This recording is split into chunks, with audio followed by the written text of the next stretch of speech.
This is one of those cars where whoever buys it will get themselves a cracking example. Audi Q7 50 TDI Quattro S-Line Black Edition. The colour is called Samurai Grey, with an opening sunroof, with a technology package, with the 21-inch Audi Sport wheels. This car comes with a full service history, only 35,000 miles.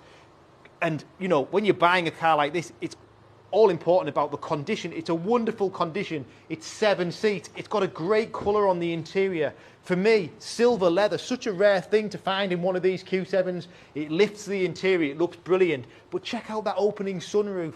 What an option that is to have. So this car doesn't just look great, it also has the interior features, the digitalised cockpit. It's a 50 TDI, so it's 286 brake horsepower, LED rear lights, privacy glass, assisted tailgate, reversing camera, and all that boot space, even when you have 7 full-size passengers in the car. Now, there's a full video presentation available on the website of this car. It's just arrived. It's done 35,000 miles on a 2019 19 plate.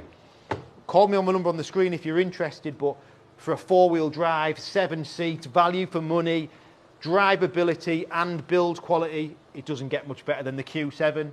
Thanks for watching.